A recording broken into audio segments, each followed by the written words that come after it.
बिस्मिल्लाहिर्रहमानिर्रहीम। अस्सलामुअलैकुम अज़ीज़ तलबा, उम्मीद है कि आप सब खैरियत से होंगे।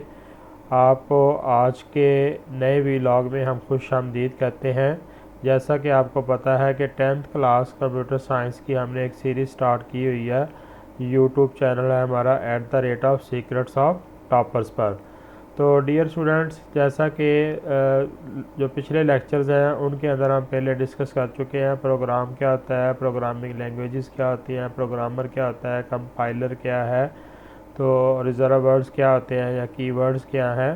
तो डियर स्टूडेंट्स, उम्मीद है कि आप सब ने वो लास्ट लेक्चर जो हमारे हुए हैं उनको सुन लिया होगा अच्छी तरह। तो अगर आपने नहीं सुने तो डियर स्टूडेंट्स, आप उन लेक्चर्स को अच्छी तरह सुन लें। अगर आप उन लेक्चर को सुनेंगे नहीं तो ये लेक्चर आपको समझ नहीं आएगा। आज का जो लेक्चर है वो बहुत ही हमारा इम्पोर्टेंट लेक्चर है। I am sir Shahbazul Haq, SST computer science. तो डियर स्टूडेंट्स, आज का जो हमारा टॉपिक है वो structure of a C program, programming in C के ऊपर आज हम बात करेंगे। एक्चुअली आज हमने जो अपना फर्स्ट प्रोग्राम है वो बनाना भी है कंपाइलर के अंदर और उसके पार्ट्स को डिस्कस भी करना है। एक सी प्रोग्राम के कितने हिस्से होते हैं। तो आज का जो लेक्चर है ये बहुत ही इम्पोर्टेंट होने वाला है। तो इसीलिए डियर स्टूडेंट, जो हमारा यूट्यूब चैनल है सीक्रेट्स ऑफ टॉपर, इसको सब्सक्राइब भी करें और लाइक भी करें ताकि जितने भी लेक्चर्स हैं वो सारे आने वाले लेक्चर्स आपको मिल सकें। तो आए डियर स्टूडेंट्स, अपने नेक्स्ट टॉपिक की तरफ आज हम बढ़ते हैं।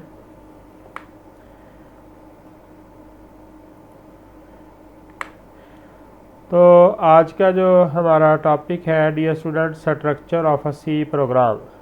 तो डियर स्टूडेंट, जैसा कि आपको पता है कि हम प्रोग्रामिंग लैंग्वेजेस के ऊपर पहले से बात कर चुके हैं। तो बहुत सारी लैंग्वेजेस हैं जैसा कि सी है, जावा है, कबोल है, पास्कल है, बाइनरी लैंग्वेज है, मशीन लैंग्वेज है। तो यहाँ पे डियर स्टूडेंट हम सी जो लैंग्वेज है हमारी उसके प्रोग्राम को डिस्कस करेंगे कि उसका जो एक प्रोग्राम है वो कैसे राइट किया जाता है। तो डियर स्टूडेंट, जैसा कि आपको स्क्रीन पे नज़र भी आ रहा है, यहाँ पे देखें हमारा जो सी का प्रोग्राम है उसके कितने पार्ट्स होते हैं। डियर स्टूडेंट्स, हमारा जो सी का पार्ट है उसके मेजर 3 पार्ट्स होते हैं। वो कौन कौन से पार्ट हैं डियर स्टूडेंट? पहला पार्ट, पहला हिस्सा जो होता है हमारे प्रोग्राम का, उसको हम लिंक सेक्शन या फिर हेडर सेक्शन कहते हैं। डियर स्टूडेंट, जब हम सी लैंग्वेज के अंदर प्रोग्राम राइट कर रहे होते हैं तो हम बहुत सारे फंक्शंस को यूज़ करते हैं। हम उन फंक्शन को यूज़ करते हैं जो हमारी लैंग्वेज के अंदर पहले से डिफ़ाइन कर दिए गए हैं। ये फंक्शन कौन बनाता है? ये लैंग्वेज बनाने वाला जो होता है वो डिफ़ाइन करता है। हम जस्ट उसका नाम लिखते हैं, उसका सिंटैक्स लिखते हैं, उसको अपने प्रोग्राम में यूज़ कर सकते हैं। अगर डियर स्टूडेंट्स आपने इन डिफ़ाइन फंक्शंस को पहले से यूज़ करना है तो फिर आपको कुछ हेडर फाइल्स जो है वो अपने सी के प्रोग्राम के लिंक सेक्शन या हेडर सेक्शन के अंदर ऐड करनी पड़ती है। हेडर फाइल्स के अंदर आपके एक्चुअली जितने भी प्री डिफाइंड फंक्शंस हैं वो सारे हमने वहाँ पे स्टोर करवा के रखे होते हैं। तो डियर स्टूडेंट, जो हेडर फाइल्स होती हैं उनको हम अपने सी के प्रोग्राम में इंक्लूड स्टेटमेंट की मदद से at the top of the program, at the top of the program, C program जो होता है उसके टॉप पे इसको ऐड कर देते हैं। तो डियर स्टूडेंट, जैसा कि हमने पढ़ा कि 3 पार्ट्स होते हैं हमारे सी के प्रोग्राम के। तो पहला पार्ट कौन सा होता है जी? लिंक सेक्शन या फिर हेडर सेक्शन। लिंक सेक्शन या हेडर सेक्शन जो है वो हमारे प्रोग्राम के सबसे टॉप पे होता है और वहाँ पे हम हेडर फाइल्स को ऐड करते हैं। हेडर फाइल्स क्या होती हैं? जिसके अंदर बिल्ट इन फंक्शन होते हैं, यानी कि पहले से डिफाइन शुदा फंक्शन होते हैं। हम उनको यूज़ करना चाहते हैं अपने प्रोग्राम के अंदर, तो इसलिए हम इंक्लूड जो हमारा कीवर्ड है उसकी मदद से हम उन हेडर फाइल्स को अपने प्रोग्राम में ऐड कर देते हैं। ये था डियर स्टूडेंट हमारा पहला सेक्शन, हमारा पहला पार्ट हमारे सी के प्रोग्राम का। तो डियर स्टूडेंट, जैसा कि यहाँ पे आपको नज़र आ रहा है उसका सिंटैक्स क्या होगा? हैश का सिंबल हमने यूज़ करना है, इंक्लूड कीवर्ड लिखना है, उसके बाद एंगल ब्रैकेट आपने स्टार्ट करनी है और उसके अंदर आपने हेडर फाइल का नेम लिखना है और उसके बाद एंगल ब्रैकेट को क्लोज कर देना है। तो डियर स्टूडेंट, यहाँ पे देखें जो हमारा हमने हेडर फाइल जो ऐड किया अपने सी के प्रोग्राम के अंदर, इसके एंड पे सेमीकोलन नहीं लगाना आपने। ये बात से जो स्टूडेंट है यहाँ पे मिस्टेक कर जाते हैं। जो हेडर फाइल होती हैं उसके एंड पे हम सेमीकोलन यूज़ नहीं करते।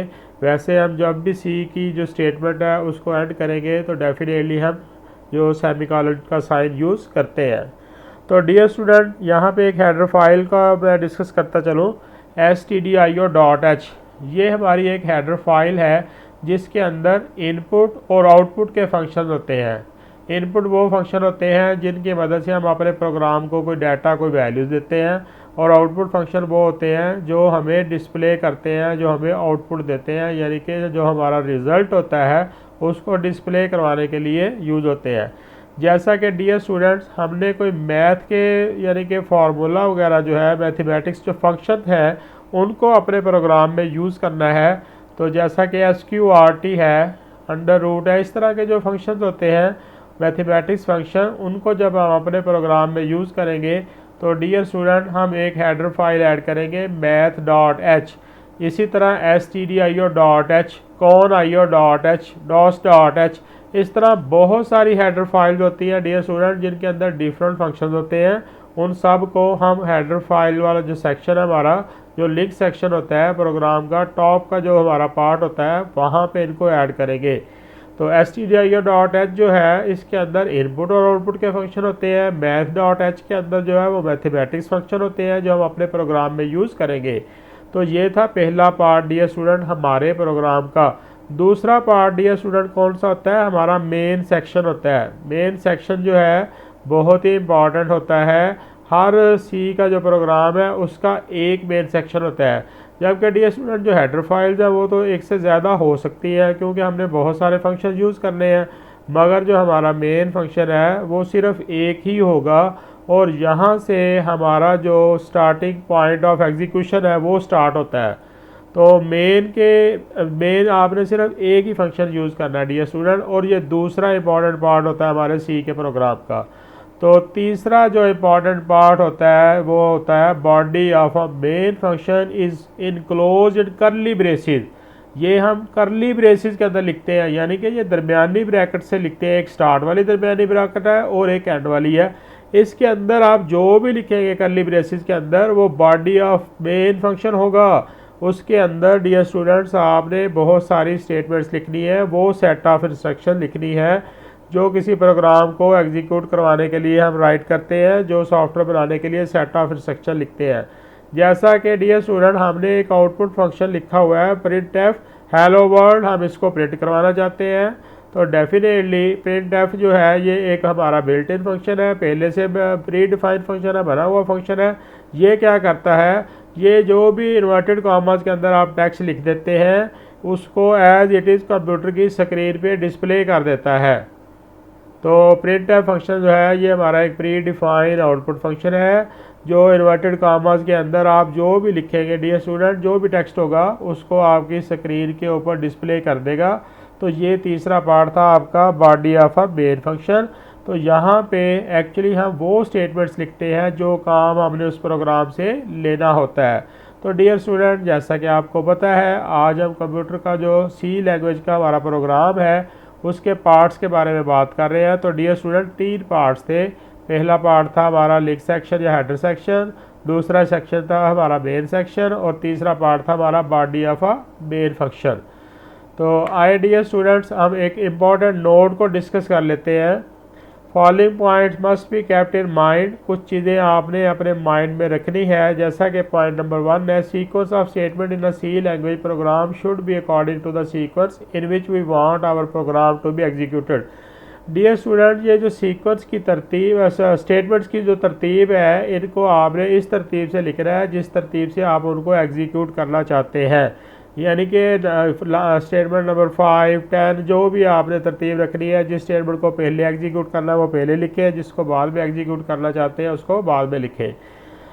दूसरा डियर स्टूडेंट, यहाँ पे ये एक इम्पॉर्टेंट यानी कि कंसेप्ट है, why we say C is a case sensitive language. हम सी को एक केस सेंसिटिव लैंग्वेज क्यों कहते हैं? It mean that if a keyword is defined with all small case letter. जैसा कि डियर स्टूडेंट आपको पता है कि हमने जितने भी कीवर्ड्स पहले डिस्कस किए हैं वो सारे स्मॉल लेटर्स के अंदर लिखे हुए हैं।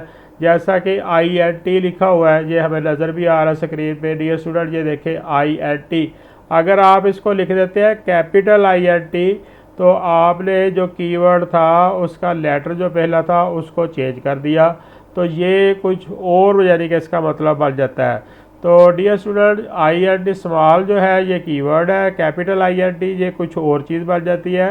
तो अगर आप प्रोग्राम में एक जगह पे स्मॉल INT लिख रहे हैं और एक जगह कैपिटल लिख रहे हैं तो यहाँ पे आपके पास एरर्स आएंगे। तो इसीलिए हम कहते हैं C is a case sensitive language. जिस तरह आप HTML में छोटा बड़ा HTML लिख सकते हैं तो कोई मसला नहीं है, मगर यहाँ पे आपने डियर स्टूडेंट स्मॉल लेटर्स के अंदर, स्मॉल केस लेटर्स के अंदर ही अपना प्रोग्राम जो है, अपने कीवर्ड्स जो है वो इस तरह की चीज़ें जितनी भी वो राइट करनी है। तो डियर स्टूडेंट, एक इम्पॉर्टेंट बात है कि जो ई स्टेटमेंट है हमारे सी की वो सेमी कॉलन से एंड होती है, यानी कि जिस तरह हमारी एक बात कंप्लीट होती है फुल स्टॉप लगाते हैं, तो इसी तरह सी लैंग्वेज में जब भी आपकी कोई बात कंप्लीट होगी तो आपने क्या करना है, सेमी कॉलन वहाँ पे लाजमी यूज़ करना है। तो डियर स्टूडेंट, आए हम एक एक्टिविटी करके देखते हैं। यहाँ पे आपको सी का एक प्रोग्राम दिखाया गया है और डियर स्टूडेंट यहाँ पे देखें आपने उसके पार्ट्स को डिस्कस करना है। Identify different parts of the following C program. तो ये दो देखें जो हमने हेडर फाइल लिखी है, ये हमारा लिंक सेक्शन है और ये हमारा कौन सा सेक्शन है जी, हेडर सेक्शन। ये कहाँ पे लिखी हुई है जी, हमने सबसे टॉप पे हैश इंक्लूड एंगल ब्रैकेट है stdio.h है और इसके बाद एक और हेडर फाइल ऐड की है। तो ये पहला पार्ट आ गया जी डियर स्टूडेंट। हमारा दूसरा पार्ट कौन सा होता है जी, वाइड मेन। वाइड मेन यानी कि starting point of a execution.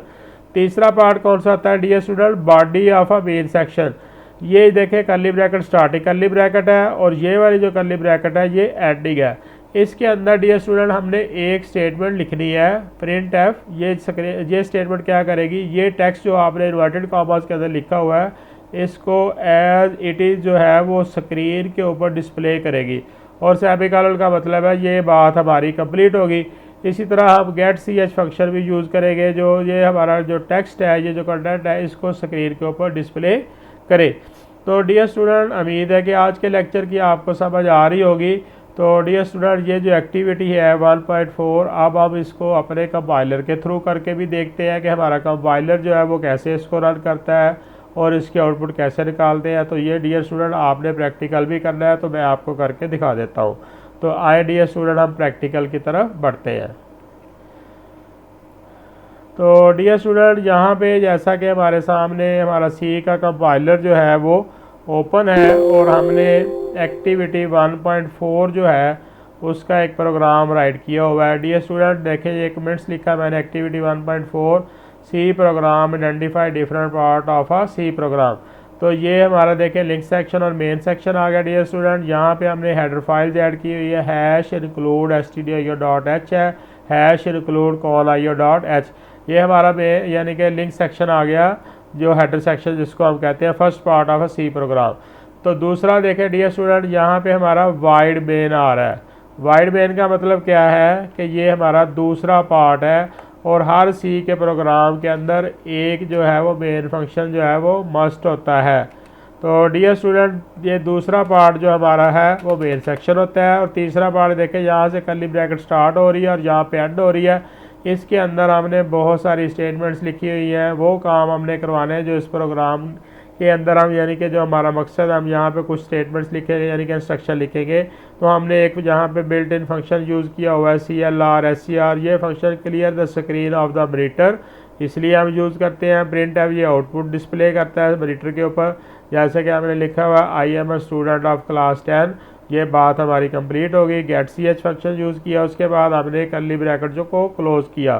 तो डियर स्टूडेंट, इस प्रोग्राम का नाम हमने रखा हुआ activity.c।